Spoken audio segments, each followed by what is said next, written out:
से शिवा गुरु का बना कसुरबा हमरा से भइला की दुख वना कसुरबा शिवा गुरु हमरा से भइला शिवा गुरु हमरा से भइला शिवा गुरु का बना कलम से लिखला भागिया की दुखवा नहीं के ओरा तबारे हो।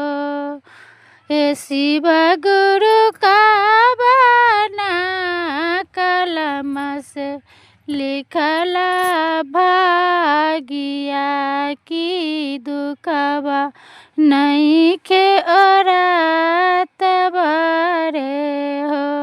कबना कसुरबा शिवा गुरु हमरा से भइला शिवा गुरु हमरा से भइला शिवा गुरु का बना कलम से लिखला भागिया की दुखवा नहीं के ओरा शिवा गुरु का बना कलम से लिखला भागिया की दुखवा नहीं के ओरा तबारे हो।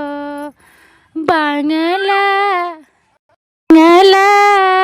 के आए शिवा गुरु सब के हो साथी हो। शिवा गुरु सब के हो साथी हो।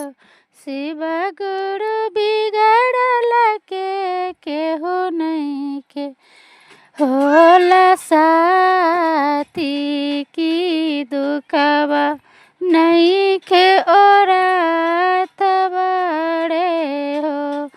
शिवा गुरु दुखिया के हो नहीं के साथी की दुखवा नहीं के ओरा तबारे हो।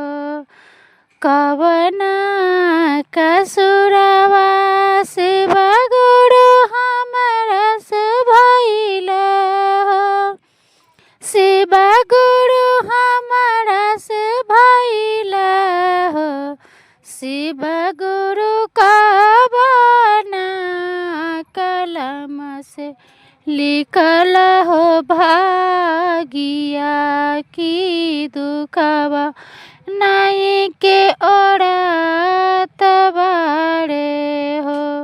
शिवा गुरु का बना कलम से लिखला भागिया की दुखवा नहीं के ओरा तबारे हो।